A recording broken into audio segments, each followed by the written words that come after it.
Now let's go to the me.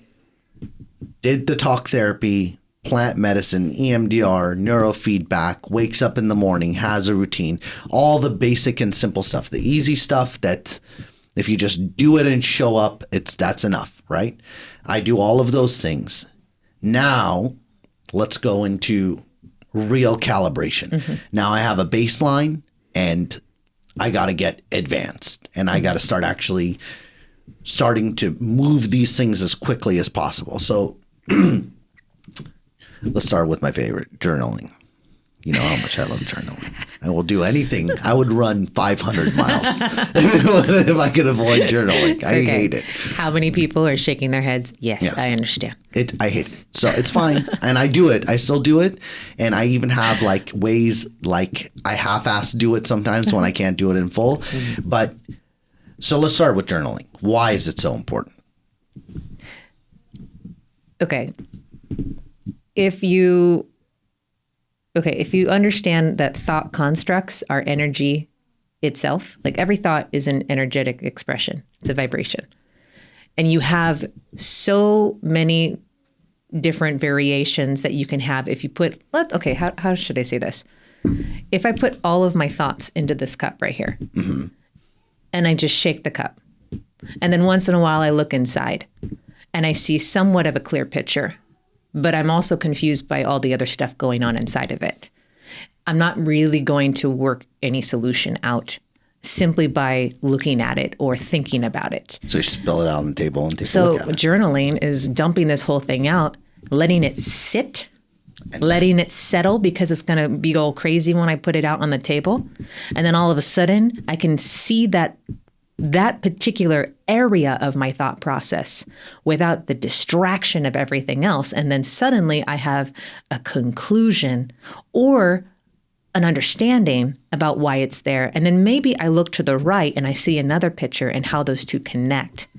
And then after a while, then I can see how another picture and another picture and another picture. And then I say, oh, there's a pattern here. Or I couldn't see the pattern because all I would do is just shake the coffee cup, look inside, and every once in a while either be excited by what I see or be really terrified by what I see. Also, or be confused by what I see. And also, you're tricking yourself. So I do this all the time too, where I shake the cup and I look. It. Yeah, like, oh, I don't need to write this down. It's right there. It's right there. It's right there. It's in my coffee cup. It's not. You need to write it down. You absolutely need to write it down. There's also a lot of research that suggests that even in the process of putting pen to paper, the kinesthetic connection to the page makes things hard set. And I don't mean hard set like concrete. It means that you were able to actually manifest it onto page. It brings it to reality. It brings it to reality. And that doesn't mean that every hard thing that you divulge onto your page is now how it's going to be. Because you also have an intention for journaling that could be literally spilling your guts out. You call that stream of consciousness writing. That's, I'm not going to pick my pen up. I'm constipated mentally. I need to get the shit out. And that works very well for some people that work on anxiety. Oh. Because it helps them at least spill it out onto paper. Just put words and sentences. Just put words and sentences. It doesn't matter. If you have an issue with rumination, stream of consciousness is what will help turn the thought over, because you get stuck on a loop and you're recycling this. You're looking at the same spot in the coffee cup, hoping it's going to change, and it's not going to. So if you actually put it down on paper and you're not sitting there analyzing it, stream of consciousness journaling is not intended for you to find patterns and to analyze. It's intended for you to brain dump. It's intended for you to take the recycled thinking and actually turn it. Put it out there. And actually put it out there so that you can go on to whatever the next point of interest is. You know, as you said it, I kind of realized it is the literal... it is literally a thought becoming reality. It is in the most basic sense on paper, because it is a thought becoming a reality, which is on paper now. So which is why we have to write our goals. So the other